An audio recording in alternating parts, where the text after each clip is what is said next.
Welcome to All About Agatha, the podcast dedicated to reading and ranking every single mystery novel written by the Queen of Crime, Dame Agatha Christie. I am Kemper Donovan, and thank you for bearing with me, listeners. I am back. We are still battling fires here in Los Angeles, but we are doing better than we were a week ago. I have preserved those links in the show notes to this episode that I mentioned in my announcement last week. So if anyone is looking to donate to the firefighting cause or the greater recovery effort, please by all means do so. I feel so lucky to be okay and also to have so many people who care about my being okay. So thank you for that, and to all of the people who were affected so much more directly and viscerally than I was. Please know that you have my sympathy and my ongoing concern. It's been so great to see everyone in this sprawling city where we are so spread apart on a daily basis. It's been great to see everyone coming together and really stepping up and making an effort to help each other. I just wanted to take a moment to acknowledge that and celebrate that. It's really important. I also really quickly want to mention that my second mystery novel, Loose Lips, the second ghostwriter mystery in my ongoing series, is nearly here. Technically, its release date here in the US is February 4th, but I believe it will be available on shelves and available to download as an ebook starting the week of January 20th, just a few short days from now. So I appreciate all the support that listeners have given me on my writing endeavors. You were so kind to me when The Busybody came out, and I appreciate your continued support as Loose Lips makes its way into the world. So you can show that support by buying the book and also by coming to see me when I'm on tour.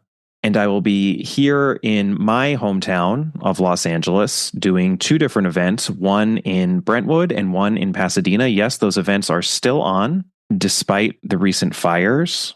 I'm hoping I can give a little boost of activity to Diesel in Brentwood and Vroman's bookstore in Pasadena, two fabulous independent bookstores here in my area. The Diesel event is on Tuesday, January 21st at 6:30 p.m. And the Vroman's event is the next day on Wednesday, January 22nd at 7 o'clock p.m. And for that one, I will be in conversation with mystery author Nicholas George, who is also coming out with his second book in the series, A Lethal Walk in Lakeland. And then the week following, I will be at the Poisoned Pen bookstore in Scottsdale, Arizona, and Murder by the Book in Houston, Texas. The Poisoned Pen is Monday, January 27th, and Murder by the Book the very next day on Tuesday, January 28th. So click on the link in the show notes to my author website. It will take you directly to my events page. You can get all the details on those events. Please do come out if you're in the area. I really hope to see as many of you as possible. And now on to the meat and potatoes of the All About Agatha podcast, which of course is Agatha Christie and mystery. I was honored to sit down recently with mystery author Lucy Foley, a writer who needs little introduction, I suspect, for most listeners of this podcast. But you know what? You're going to get an introduction anyway. So let's get right to that interview and my introduction and the conversation to follow. Here goes.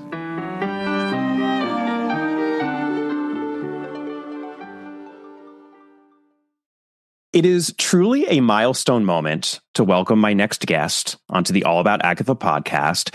It is time, dear listeners, for me to speak with Lucy Foley, the novelist of 4 mega best-selling crime thrillers, starting with The Hunting Party in 2019, The Guest List in 2020, The Paris Apartment in 2022, and most recently, The Midnight Feast in 2024.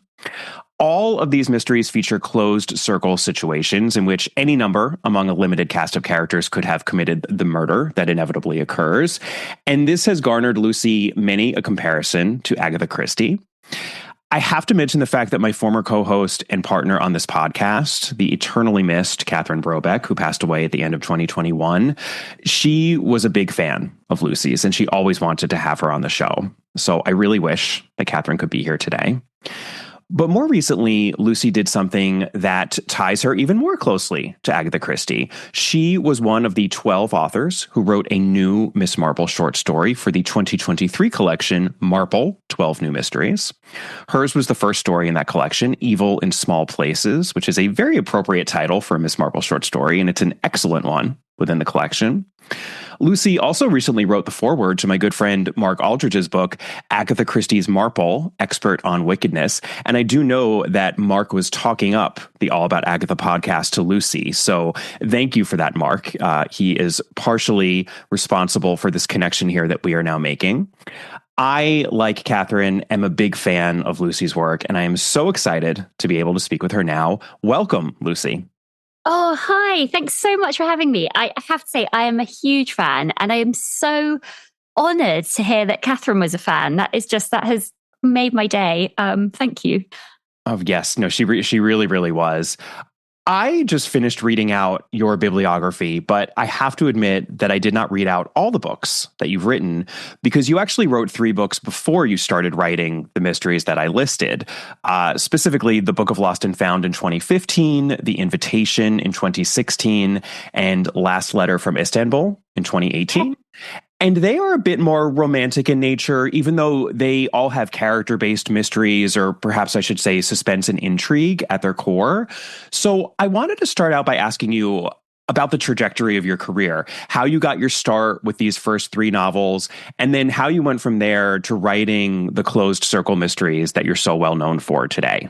Oh, great question. Yeah, I mean, I think I've always just tried to write the book that I want to read, that I kind of love, the sort of book I love reading. And so I think at the time when I wrote The Book of Lost and Found, I was reading a lot of kind of William Boyd. Any Human Heart was a big inspiration. I wanted to write this sort of big 20th century spanning kind of love story, mystery. There's art in there. There's sort of Second World War. There's kind of family saga, I guess, wrapped up in it. And I was actually working as a fiction editor at the time. No, I should say an editorial assistant. I was much more lowly than that. Editorial assistant, and was just so inspired by kind of talking about books every day for my job. And I guess it also made it feel kind of more accessible because you're sort of surrounded by manuscripts at every stage of the process. It made it feel more possible. It was like, I can have a go at this. I love that. I mean, yes, that makes a lot of sense that you would write what you want to read.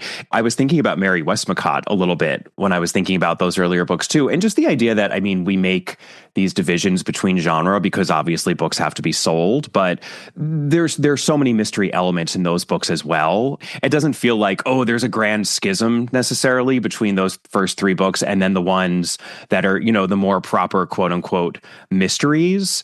I feel like your 4 sort of closed circle mysteries are sort of as a set, and you're becoming very well known indeed because there's such big sellers, for those mysteries. But it's interesting to me that you also, you got your start writing something slightly different from that. And I think, we can see that in Christie's career as well, that occasionally she liked to go outside of those genre boundaries, which she even helped define. I know, do you know, that's one of the things that kind of blew my mind actually when I sort of moved. I've always been a huge reader. I wanted to work in publishing because I just wanted an excuse to work with books every day. I couldn't imagine anything better. But it sort of blew my mind that there were these sort of hard genre distinctions. I don't think as a sort of voracious reader, I'd really thought about them in that much detail before that. That might sound mad, but I just don't think I had, because I just kind of read everything. I just looked for great plot, great characters. That being said, when I made the switch to the dark side, it was suddenly such fun to write about characters that hopefully you sort of love to hate, that you hate to love. I don't know, one of the two. That felt really refreshing, and just to really sort of up the ante with the intrigue and the twists and all of that. So I did really feel like I'd sort of found my métier when I moved across. It does. It feels like you hit on a sweet spot of sorts, because you do something actually a little more specific than I think people may realize if they know of you as a mystery writer, but haven't necessarily read one of your books or only read one of your books and not all of them. And to be clear, I have read all 4 of these books and I really do love them. So let's talk a little bit more specifically about those books before we talk more about Agatha Christie. Have no fear, we will be talking about Christie. But you mentioned the baddie characters, the characters that you love to hate. So I have to talk a little bit more about that right now. And I will not be spoiling anything, listeners. So none of Lucy's books will be spoiled on this episode. Have no fear. But you are particularly good at creating that sort of a character, the character that we love to hate. And it starts, I'd say, with the character of Miranda in The Hunting Party, who's a bit of a mean girl. At one point, she uses the phrase fried egg breasts when putting down the appearance of her frenemy. And I will. Oh my gosh, she does. Yes, I'd forgotten. Yeah. I will never. Well, I haven't. I will never forget that particular word choice. It's very effective. It really paints a picture. So kudos to you on that. It continues with Jules in the guest list, who is a bridezilla like none other. She actually reminds me of Julia Roberts' character in My Best Friend's Wedding, who, I mean, partially it's because that character's name is also Jules. So combining that with a sort of bridezilla character. So there's just a lot going on there. She's fantastic. The Paris apartment breaks the mold a little bit for you, I think, in a number of ways. I don't know if we quite have that character in that novel, but if I had to pick one of them, I think it would be Sophie, who's our brittle socialite, right?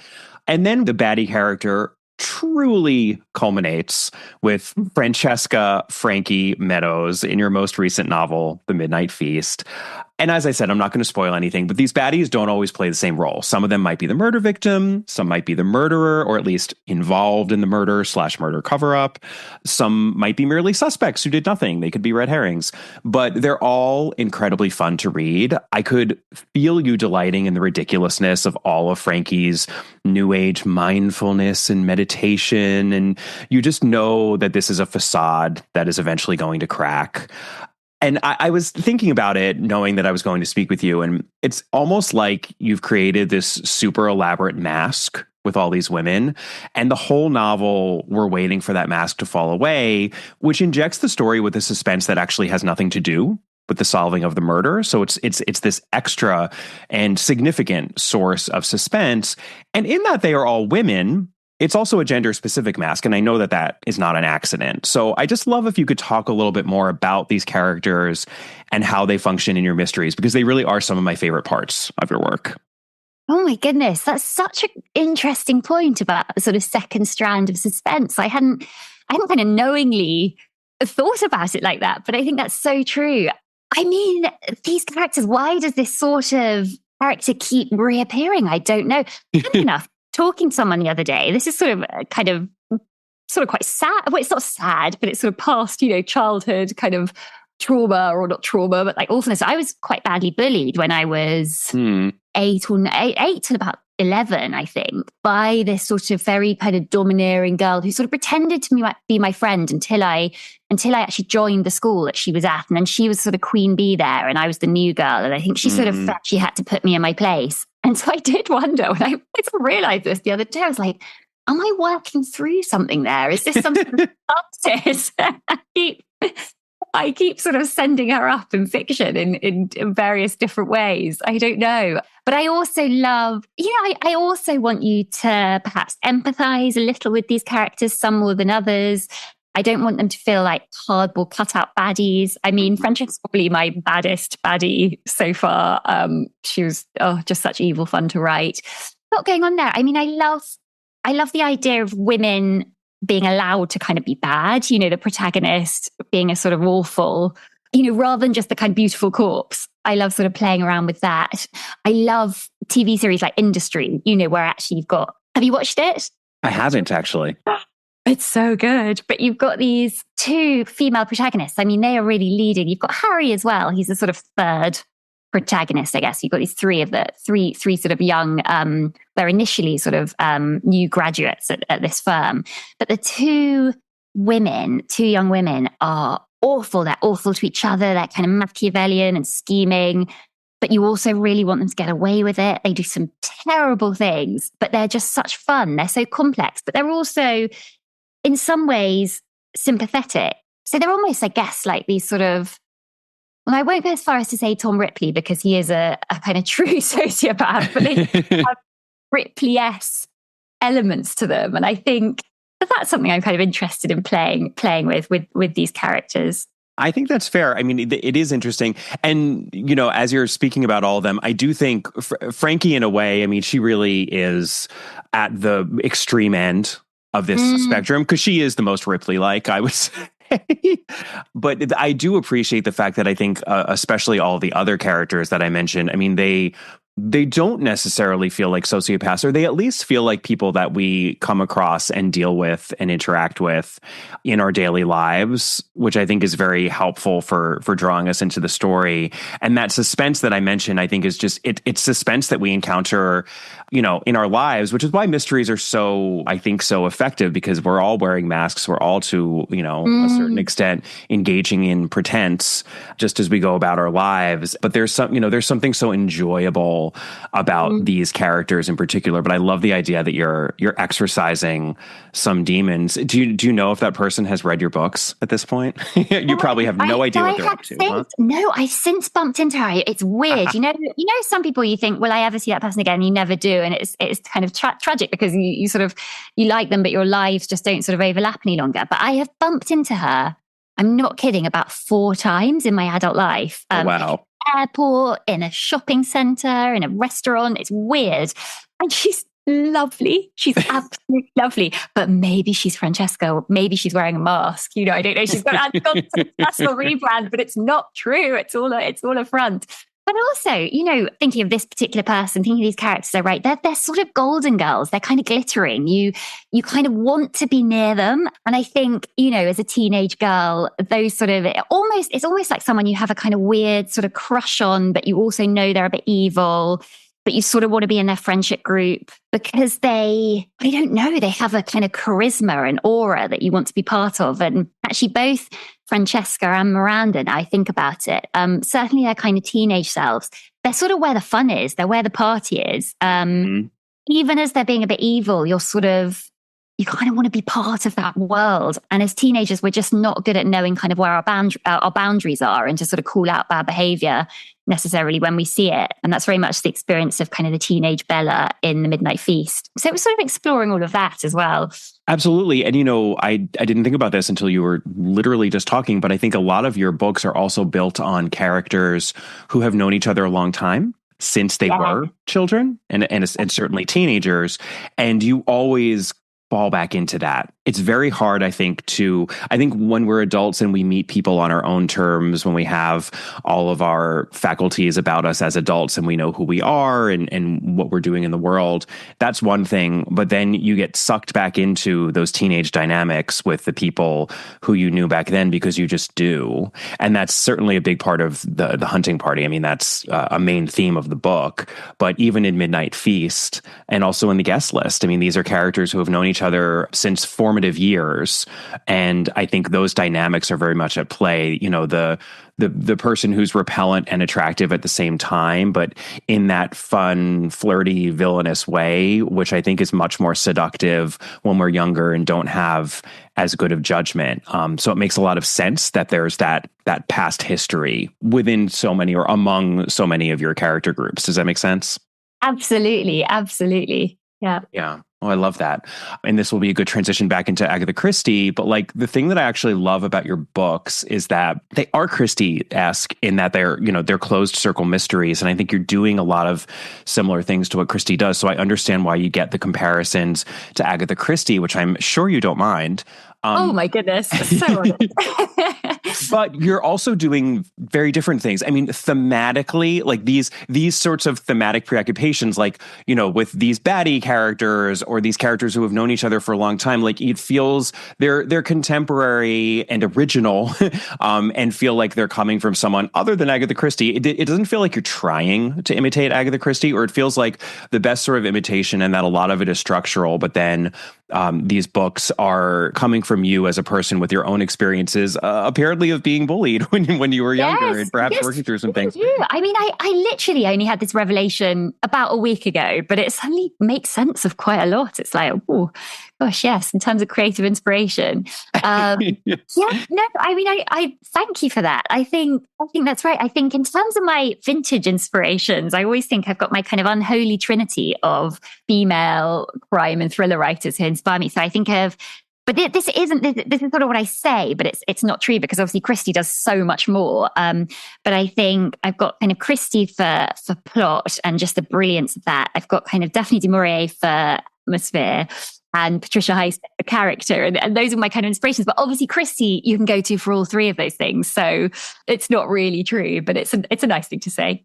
Oh, I love that. Agatha Christie for plot, Daphne du Maurier for atmosphere, and Patricia Highsmith for character. Yeah. That's really cool. Although, yes, and I love that you're caveating, of course, that yes, you could go to all three for all three, right? But it's a one-stop shop for all of those things. So yeah. But no, but I completely understand what you mean by that. I mean, I've gotten into the habit of asking people on this podcast for their Agatha Christie origin story, which is to say, when and how did you first start to read Christie? I think we're getting a little bit of a sense of what she meant to you, but I'm just curious how you first came to her. I mean, this is kind of probably copy and paste from a lot of other guests' experience, but I came to her probably way too early. When I was about 11 or 12, I think. We were staying in a holiday cottage and I'd run out of my own books to read, and there were some Christies on the bookshelf, and I picked up one of those because I thought, this looks fun.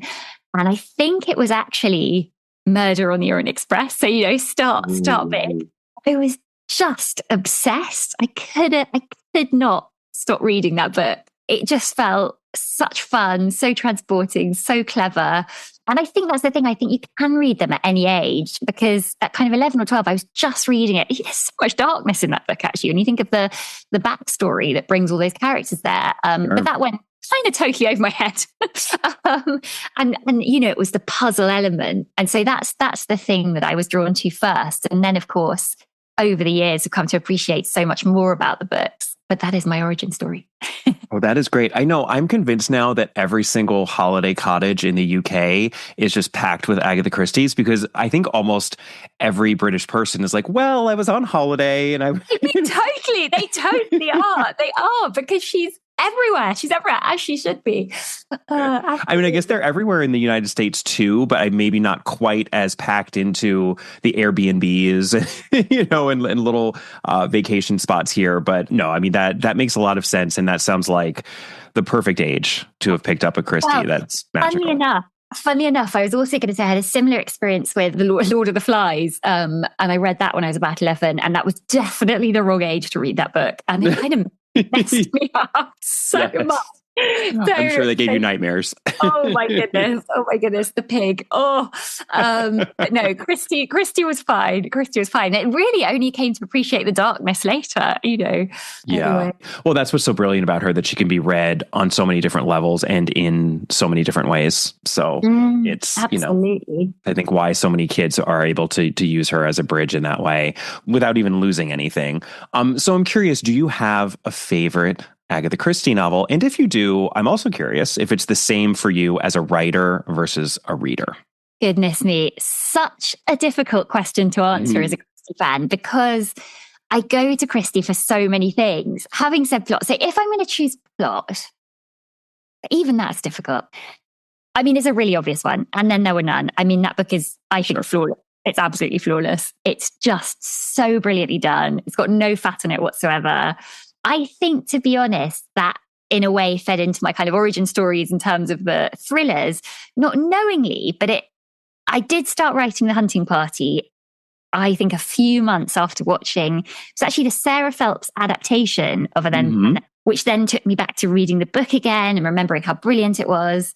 And then happened to travel up to this remote spot in the Scottish Highlands. Thought, goodness me, wouldn't this be a great place to set a kind of closed circle murder mystery? So I think that probably is, subconsciously that book was sort of there ticking away, hugely inspiring me in terms of writing that. But I only realized that kind of looking back. But I also, the one thing I would say about And Then There Were None is it's not that fun. It's as in it's brilliant. It's fun in terms of the plotting, but in terms of the sort of laugh out loud moments or the kind of entertain, there aren't that many of them. It's so dark. It's so dark. And I love it for that. And it's sort of the book I reach for whenever anyone says Christie's a cozy crime writer. It sort of immediately refutes that. But if I'm looking for sort of a cozier experience, still not cozy because I absolutely don't think she's a cozy crime writer at all. But a book like A Murder is Announced, I just think that's such fun in terms of the premise. Christie has such fun with the characters. Marple, I think, brings her own sort of humour. Obviously, again, there are some deeply sort of uncozy elements and dark elements about that book. But I also love it as a sort of portrait of an era, that kind of post-war British society views at the time, attitudes, some really deeply unpleasant attitudes. And in terms of the kind of hook, as a fiction editor, like a murder being announced in a paper, that is just, if an author had come to me with a hook like that, it would have just knocked my socks off. So that's probably, am I allowed to? You are. No, I mean, and you've picked two that are within the All About Agatha top 10 of our official rankings. So I will accept. Right. I knew And Then There Were None was. I didn't know about A Murder is Announced. But yes, does that make me very basic and boring? Sorry. No, I think it makes you very, very principled in your answer. That makes sense. A Murder is Announced is our top ranked of Miss Marple. And I believe it's at number 5 or it's right there in the top 10. And yeah, I mean, And Then There Were None. That's always the thing with And Then There Were None. And I think Christie lovers, it's like you almost have to give it that caveat because it's so brilliant. It's one of the very best books ever written, but it's brutal, it's nihilistic, and it's so unlike the rest of Christie. So it's almost like you have to say, well, this is the best or one of the best. But, if you're looking for that Christie experience, you do need to read more, Absolutely. You basically have to go and read everything because every book is different, and you're going to get massively different things from each book. And I actually I don't think it's very fashionable to like the thrillers. Like I love They Came to Baghdad. And I love the sort of, I suppose they'd probably be called the lesser Marples by some readers. I love 450 from Paddington because I love the kind of gothic atmosphere. The fact that there's a sepulchre, it's that kind of country house thing. I love Lucy. I think that's so cleverly done. And I love Bertram's Hotel. And I know, plot-wise, maybe it doesn't stand up, but I just love that thing of the hotel and people wearing masks and not being what they seem. And, it's just great fun. Well, Mark and his co-host Gray on Swinging Christie's, I mean, they have been tooting the horn at Bertram's Hotel, and I am not a Bertrologist, as they've put it, but this is all relatively speaking, right? So of course that actually means that I still love at Bertram's Hotel, and They Came to Baghdad. I cannot go with you there, unfortunately. Victoria Jones, I just still find to be one of the most annoying heroines, but that's the great thing about Christie too. I mean, there's such range actually within the canon that even among two people like ourselves who love it so much, we're going to find all sorts of points on which we agree but also disagree. So a fun debate, absolutely. Don't touch that dial. We'll be back in a moment with the rest of our episode. We just wanted to take a moment to ask you, our dear listeners, for a favor. If you haven't already done so, we would very much appreciate it if you take a moment to, give us a rating or a review wherever you're listening to this podcast. It really helps the podcast out because ratings and reviews make it much easier for other Christie fans such as yourselves to find our podcast. And the more ratings and reviews we get, the more people we can reach. It should take you a matter of seconds, and lucky you, we're going to provide you with those seconds right now, so go to it.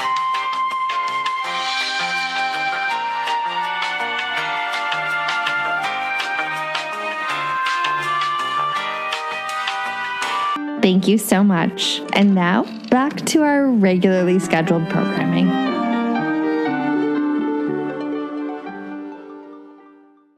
You mentioned already Daphne du Maurier and Patricia Highsmith, who are obviously two other very important influences for you, both of which make a ton of sense, having read your books, actually. And if there's no one else who's, a major influence who you would like to talk about, that's fine. But I just can't resist asking about other mystery authors who may have influenced you, either classic or contemporary. I'm curious if there are and perhaps any more contemporary authors who you draw on for your work or particularly enjoy as a reader. Oh my goodness. I mean, really obvious one again. I'm clearly a very kind of basic reader, but Gillian Flynn, I've got to say, Sure. Talk about characters you love to hate to love. I mean, Amy as Nathan is just brilliant. That midpoint twist, but also I love the nice guy who's not. I think that's so well done. Mm-hmm. Nick, that I almost found, am I going to spoil things here? We're not allowed spoilers, are we? But the moment you realize he's maybe keeping things from you as well was almost as big a kind of twist for me as the big twist. I thought that was so cleverly done. So she's one. I love Ellie Griffiths. Mm-hmm. I don't know if you've read the Ruth Galloway mysteries. Have you read those? I have not read any of the Ruth Galloway mysteries. I know that is shocking and awful, but I absolutely loved her contribution as well to the Marple collection. Yeah. Maybe that can be your gateway drug to her books, because she is, I'm probably one of her biggest embarrassing mega fans. I sort of tell her every time I see her what a fan I am. She sort of smiles and looks a bit worried and sort of backs away. So the Ruth Galloway mysteries, she's a forensic archaeologist. She sort of works with the police. Hugely atmospheric because it's this wonderful Norfolk setting. So it just feels like the books themselves are kind of wreathed in mist. You've got this kind of liminal space between the sea and the land there. It's very flat and you sort of can't really see where the sea starts and the land ends, and so she's a forensic archaeologist. So there's always a sort of historic mystery, whether that's 2,000 years old or kind of 50 years old, that she's sort of investigating alongside a more modern mystery. So you've got the two kind of playing out side by side. They're so cleverly done. The characters are so brilliant. There's a druid. There's this wonderful police detective. There's a sort of will they, won't they between him and Ruth Nelson. They've got a lot of kind of Christie stuff going on. They work as these sort of beautiful puzzle box mysteries. But there's also this sense of kind of just desserts and fate catching up with people, which I think is very Christie. Yeah, I mean, she's a huge inspiration. And just as a reader, someone I want to kind of fangirl about. Oh, that's great. Yeah, I know there's so many people who just absolutely adore that series. So I've got this is the motivation that I need. I'm going to get on those. I never thought about Gone Girl. And don't worry, I think we're within our rights to spoil Gone Girl. If there's anyone on this podcast listening right now who hasn't read Gone Girl, on this planet, it's a little bit on you. Yeah. But there's a direct line from Gone Girl to your Closed Circle mysteries. I mean, that is, I can't believe I didn't make that connection myself, but 100%. That makes a lot of sense. Oh, thank you. Wow. Yes. Well, I actually wanted to talk a little bit more about something specific in your mysteries, which is your unusual structural style, in that you write from multiple perspectives. It's about 5 to 6 per novel, by my count, about a half dozen, switching back and forth among them in short sections with the character name heading each section to alert us as to whose head we're in for that short chapter. And this is consistent in your mysteries. And it actually reminds me of what Wilkie Collins does in The Woman in White, which, as many listeners know, is one of my favorite novels, maybe even my favorite novel, with apologies to Agatha Christie. I know, very shocking. But when he did it, it was something of an innovation. He sort of likened it to witnesses giving testimony in a courtroom. I'm curious how you developed this style and if it's something that you intend to continue to employ for future novels as well. Great question. Funnily enough, I think it really came from the historicals, first of all. I mean, they weren't first person point of view, but I definitely moved around with all three in terms of perspective. I think I had more like 3 points of view going on there. And really, I just think it's the way I write a book. It's just, for me, the joy of writing, the joy of reading is to experience something through someone else's eyes, to walk into someone's shoes.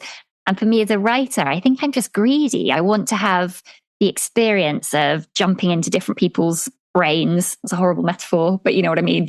Sort of trying to walk in their shoes, right from their perspective. I love the idea of them almost as like as witnesses on the stand, sort of giving you their version of events, trying to make themselves look as good as possible. It's one of the things I loved about Gone Girl is obviously Nick trying to make himself look like the good guy until you realise he's actually a bit skeezy. You know, so having such fun with that. And I have to say it's a great cure for writer's block as well, because you know, if I'm not feeling like writing from Francesca's point of view one morning, I can write from Eddie's point of view, or I can write from Bella's point of view. And it very much kind of lends itself to the way I write, which isn't chronological. I mean, my process, in inverted commas, is probably horrifying to anyone with a beautifully ordered mind. I sort of jump around all over the place. I'll write scenes from the end of the book first and then go back to the beginning. And I'll also write from, you know, different characters' point of view, depending on the mood I'm in, and then sort of fit it all together at the end, like a big kind of puzzle. I just love it. Yeah.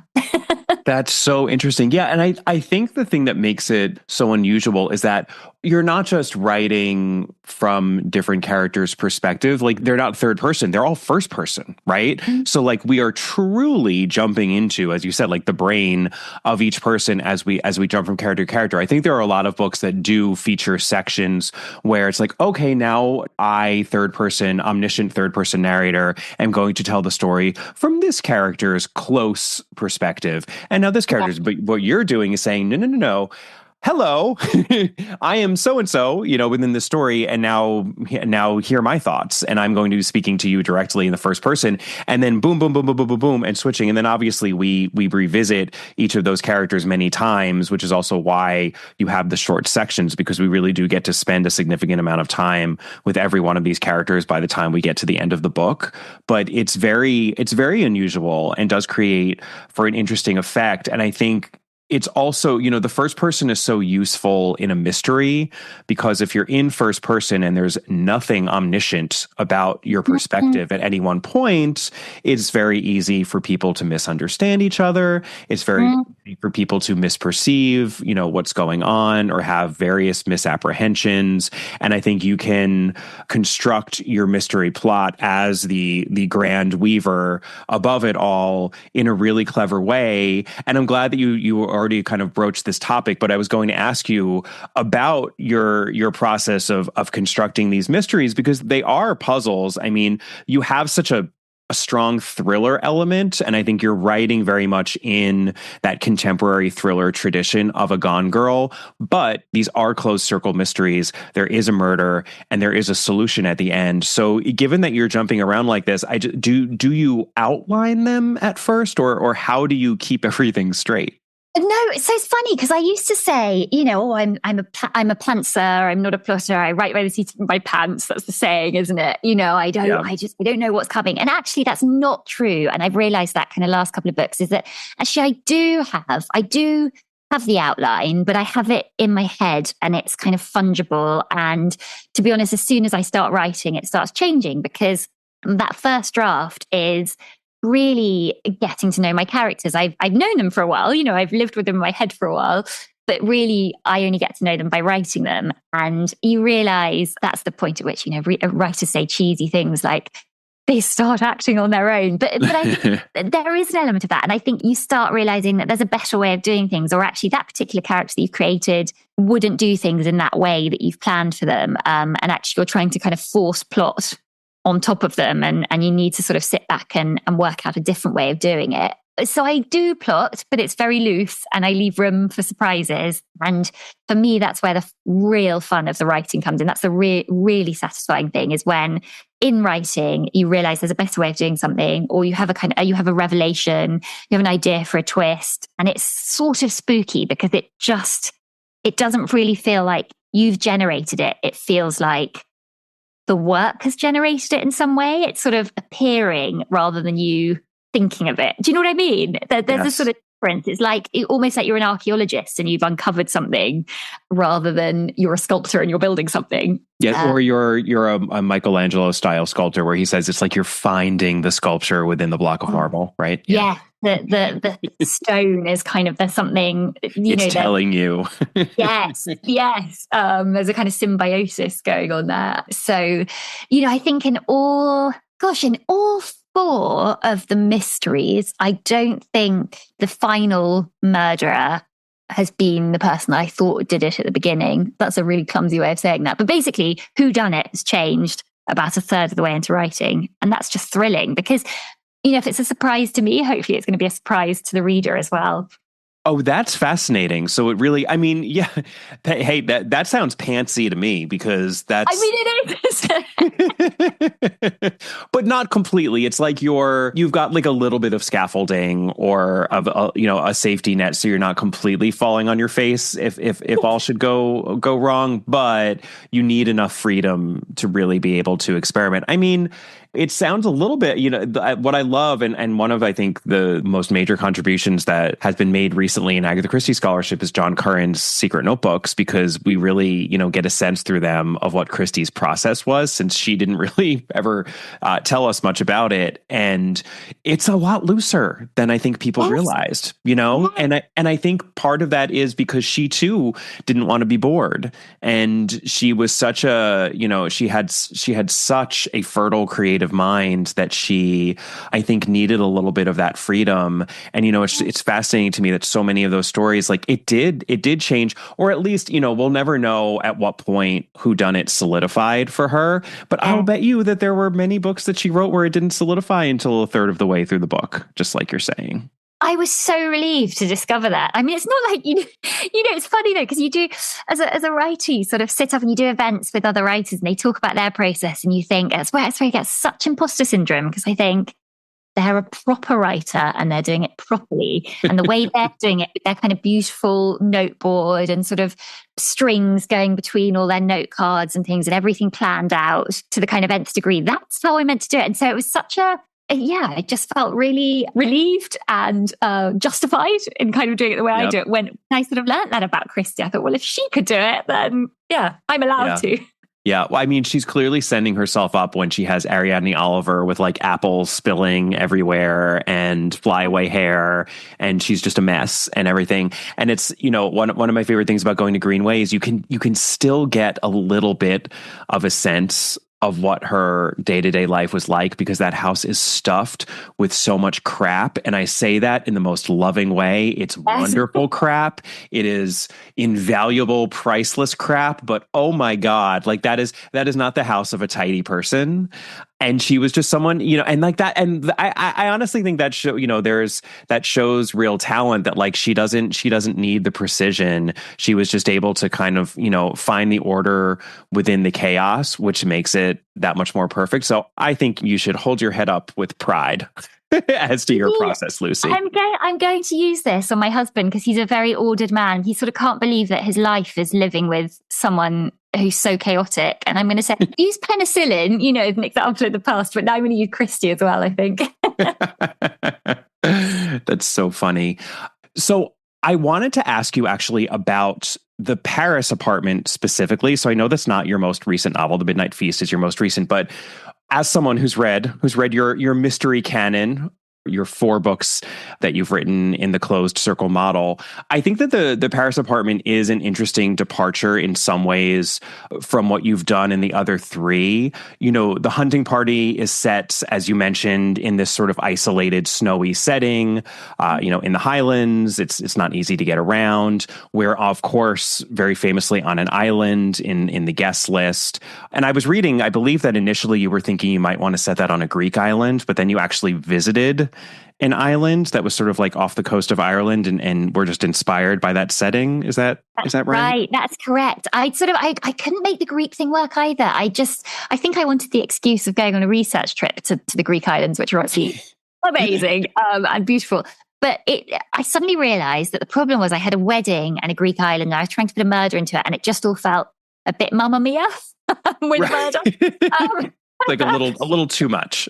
A little too much. So it felt a little bit too familiar. So yes, then traveling kind of by chance for a holiday to the islands off the coast of Connemara, kind of off the wild Atlantic coast of Ireland.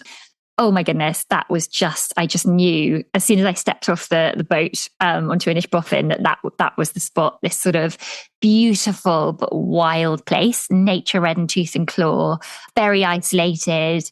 If the conditions weren't right, the ferry couldn't run or the boat couldn't run, as in the book. It was just perfect. It was like it fell into my lap. It's great. No, it's such a great. There's so much atmosphere in there. I think you did Daphne du Maurier proud with your atmosphere in the guest list. And then Midnight Feast also. Actually, Midnight Feast is very specifically set in Devon, I believe. Is that right? Actually, Dorset. It's Dorset. Don't worry, me, silly American. British people confuse them too. But to be fair, they would both come under the umbrella of the West Country. So I think in Hardy's time, Hardy was weirdly an inspiration for that book, actually. But in Hardy's time, you had sort of Wessex, which was several separate counties, sort of looped together. So that's not a stupid thing to say at all. So yes, Dorset in the West Country. Dorset is just east of Devon, I think, right? Is that? Yeah, exactly. Okay. Yes. I'm not totally clueless. Not at all. No. But that too, I mean, it's a bit of an isolated setting because and you're sort of sending up this whole culture. It's that Frankie culture of the retreat and having this sort of like mindfulness, meditation, fitness, kind of spiritual thing. It's a little 9 Perfect Strangers. Also, there's that whole element to it. So there's some isolation there. What I find interesting about the Paris apartment is that we're in Paris, we're in the middle of the city. And there certainly is, I wouldn't call it an isolating element. There's an enclosing element in that you're considering all of the tenants or the residents within this one apartment building. But I did like the fact that you set it within the city, which we go into as well. It's not as if these characters can't get away from that apartment. And I always do like to trot out the fact that Agatha Christie did not set every one of her mysteries on a country estate or in, a little village. She actually set a lot of her mysteries right in the heart of London. And it was interesting to me that you chose to do something similar with the Paris apartment. And I'm just so curious. And I haven't really come across it anywhere else as I was doing research on you for this episode. I mean, how did you come up with that? And what was the inspiration for the Paris apartment? It's great. It's so interesting because, hearing it sort of like that, it sounds like there's this sort of some overarching strategy, across my books. With this book, I'm going to explore this. And really it is just, so often it's something kind of comes to me out of the ether to do the kind of cheesy author thing, or I visit somewhere and it really inspires me, or and often it's several different things kind of come together to create that spark. And with the Paris apartment, funny enough, I was one of the things I love doing when I'm editing in particular is to go away somewhere on a sort of kind of personal writing retreat of one and kind of rent an apartment somewhere and just be kind of away from all the distractions of home and all of that.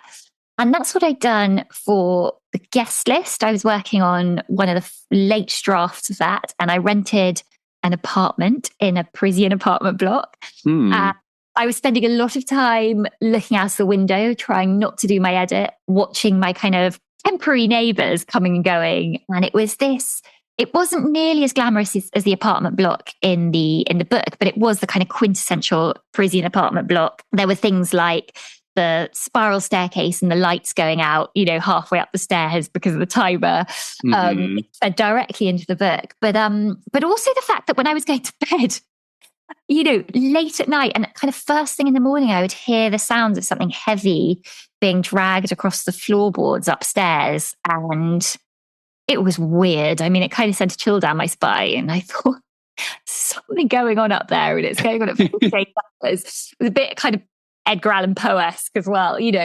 So that was the real kind of germ for it. And then, of course, we haven't talked about Hitchcock, and we haven't talked actually about film, which is sort of my other kind of huge area of inspiration. Rear Window is one of my favorite films of all time. It is just brilliant. I've watched it more times than I can count, an embarrassing number of times.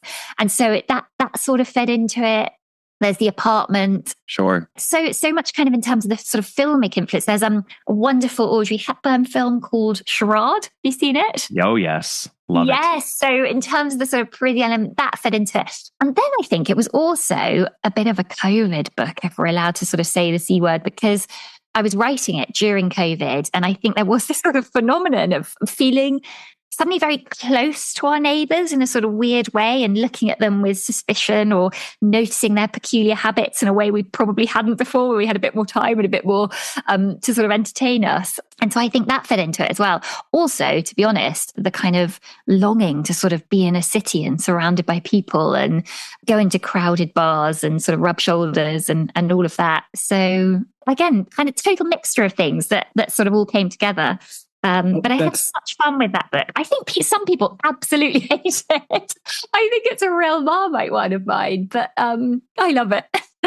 I know, I really loved it. And it's really interesting to me that it's a COVID book. That actually makes a lot of sense. You know what it also reminds me of a little bit is Only Murders in the Building. I don't know if you've watched any of that show. Absolutely love it. Luckily, I only started watching it after I'd submitted that book, because I think it would have felt too. I mean, I never, I sort of refute the idea that you can't read absolutely everything or watch absolutely everything while you're writing. I think, I know there are some readers that are scared about crossover or inspiration or whatever. I don't really feel that, but I feel that probably if I'd been watching that would have been slightly too close. But I absolutely love it. I might have to start rewatching it again from the beginning, because I've now finished all of it. But it's so clever, isn't it? And even just the title sequence. Yes. Waves of joy, watching that and the music. Well, it has that sort of Rear Window, or what the other film reference that I was thinking of when I read your book, in a weird way, To Catch a Thief. Also, just because, which I know is a little bit more roving, but like it has that kind of,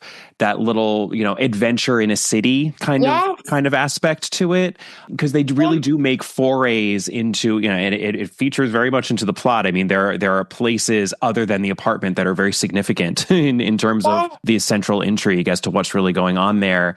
And I had no idea about that, because I never look at other reader response that it was one of your more controversial titles. It doesn't surprise me, because I think it does feel like a little bit of a departure for you, whereas you're doing something that's very similar in terms of how you're creating a remote situation and a closed circle situation in your other three books. And in this one, it feels like you're really playing around with what it means to be cut off and isolated. And the idea of being isolated in close quarters is so interesting to me. And of course, you would be playing around with that during COVID, because I mean, that makes perfect sense. And I honestly think it's a large reason why Only Murders in the Building got off to such a rousing success from the start. And now it's just kind of going to run on its own steam for as long as it wants to. But there's something really seductive about that. And I loved that actually about the Paris apartment. So I'm a champion of that one.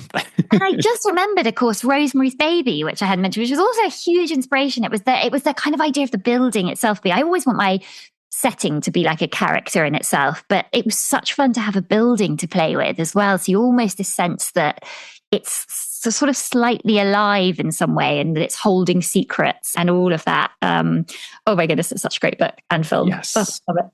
Yes. No, there's absolutely an element of that in the Paris apartment, and it's very different from all the others. And I love that even though you're doing something a little bit similar, it's still closed circle, and there's still a murder, and there's still a solution. But it's really, really, really fun. I'm also curious what you are working on next, and do you have another novel of yours that you're working on? And is it another closed circle mystery? It is. It's a bit of a secret project, more to be revealed soon. I am having so much fun with it. So I would say there are some similarities with what I've done before. There are also differences. I'm being very cryptic here. But it's probably the most fun I've had with a book. I mean, I have fun with all of them. They're all their kind of own journey, but it's a real kind of joy to write this one. So that's kind of all I can say for now. Is that really boring?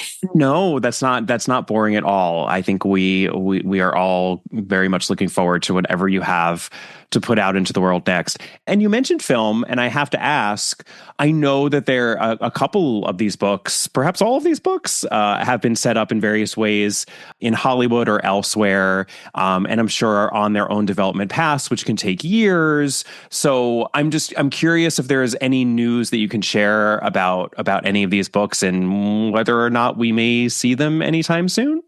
Oh my goodness, great question. So yes, they are all under option. They're all kind of being developed, I guess, at various stages. process. I've seen the script for the guest list. It's brilliant. It kind of, there's a new character, but in a brilliant way. It sort of brings out, because I personally believe that a book has to really succeed as an adaptation, it has to have a kind of different life on the screen that it has on the page. You know, it needs to be kind of, the soul needs to be the same in some way, but I think it also needs room to kind of breathe and to sort of expand that world. And that's what she's done so cleverly. I know, so The Hunting Party is being adapted film, and I know there's an actress who is very keen to play the lead role, but I'm not allowed to say anything yet, but that's all I'm excited. Okay.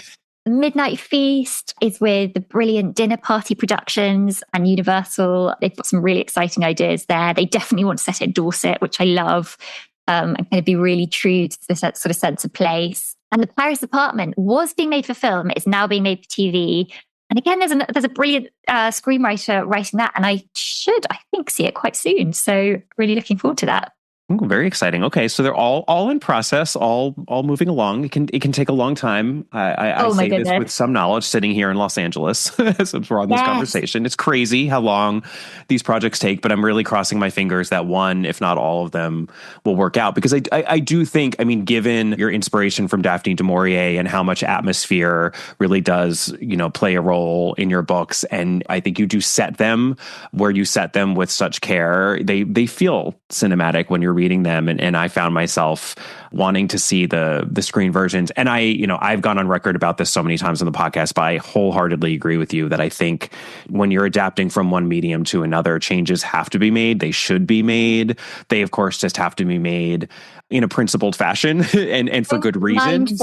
But Yes, there has to be a really good reason. I think that's the thing. And that's what I've said when I've had these sort of meetings with producers. It's like, I am so up for you changing kind of what you want, as long as it's done in a really kind of meaningful, mindful way, that there's a kind of reason for doing it, not just, we want to set the guest list on the moon because it would be fun. There has to be a reason. It's not being set on the moon, I promise.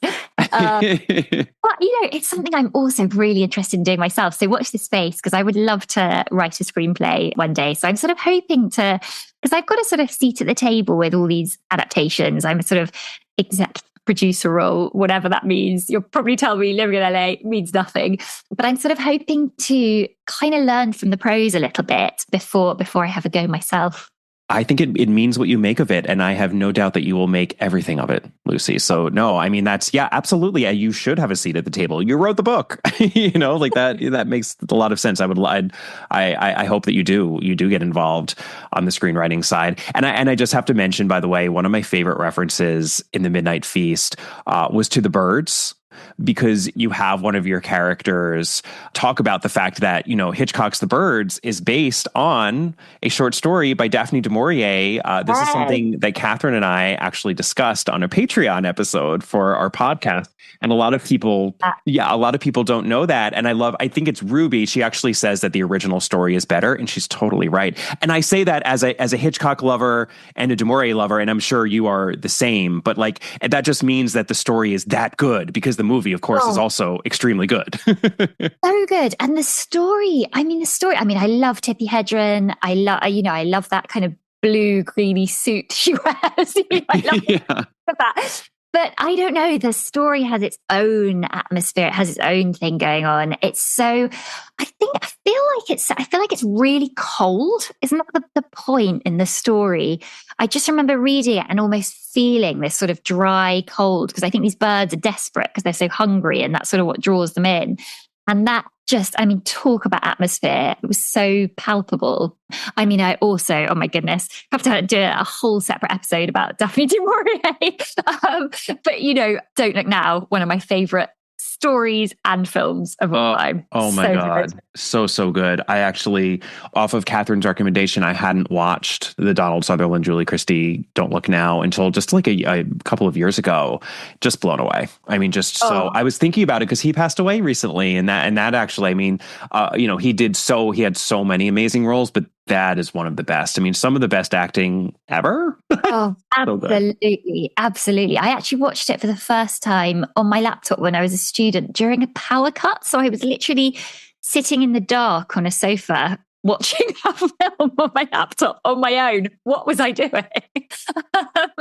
but it really kind of fed into the experience for me. Yeah, no, it's just brilliant short story. I mean, Daphne du Maurier, she's one of those, obviously such a brilliant novelist, but also an equally brilliant short story writer, which I think is unusual. I will, it's funny, I was just recently, talking about there are some short stories Christie wrote that are just absolutely brilliant. I think especially when she was writing more outside the box, but when she was writing her mysteries, I think her mysteries really tend to shine when they're in novel form. The big exception actually being the Miss Marple short stories, because Miss Marple really, is suited to the short story form. So I don't, now I'm taking it back. She actually does do amazingly well in short stories, but I think she is rightfully celebrated as a novelist more so than as a short story writer. But I feel like a lot of people who are Daphne du Maurier fans and maybe have read Rebecca and like one or two others, like don't realize just what a brilliant stylist she was in the short story form. Because just The Birds and Don't Look Now, I mean, just those two are just absolutely, I mean, some of the best short stories I've ever written, bar genre. Phenomenal. Absolutely. And of course, Shirley Jackson is my other short story. Oh, goodness me. Yes. Oh, just going to keep talking about and talking about more and more inspirations and more books. Sorry. But yes, I mean, huge inspiration actually for The Midnight Feast, kind of Shirley Jackson. And there's a wonderful short story called, I believe it's called The Man in the Woods. I don't think I've read that one. Oh, it's so good. Well, we obviously could go on talking forever, I think, about mystery and your books and everyone's books, but I have to mercilessly ask you my final question, which I put to everyone on this podcast. I think that I know the answer to this, but I really have been surprised before, which is why I have to ask everyone. Gun to your head, Poirot or Marple, Lucy? Marple. See, I got it out there so quickly. I mean, I was Poirot first. Obviously, Murder on the Orient Express was the first Christie I read. I love the kind of glamour. I loved, just the kind of 30s ambiance, that thing. That's how I first came to Christie. But Marple, I mean, the humor, I love her kind of invisibility as her superpower. I just think they're so clever. I think she's probably cleverer than Poirot, but she's very modest, so she'd never say it. You are singing my tune, Lucy. This is music to my ears. I'm so pleased that you chose Marple. I feel quite certain that you and I are going to have a lot more to talk about in the months and years to come. So I hope that I can convince you to come back on the podcast to discuss wherever your passion for mysteries and Christie takes you next. Can I hold you to that? I'm there. I've loved this. Thank you so much. This has been such a pleasure. And like I said, a real milestone moment. I'm such a big fan. Catherine is such a big fan. Thank you so much for coming on the podcast. It's been an absolute delight. Thank you so much for having me. Thank you. Thank you again to Lucy Foley. And I really do hope and trust that we will be having her on again in the not too distant future. More to come on this front. Stay tuned, listeners. For my next episode, I am doing another special overview of the oeuvre light ranking exercise. Valentine's Day, that controversial holiday, is drawing nigh. And in honor of that special day, I am going to be talking about the romances of Agatha Christie. You'll notice that I use the phrase light ranking. I am by no means going to be talking about every single romance in Agatha Christie, because that would require talking about pretty much every single novel written by Agatha Christie and short story and play. So I am going to be picking and choosing my favorites. We're going to be talking about love triangles. We're going to be talking about bromances, couplings tacked on to the ends of mysteries as an afterthought.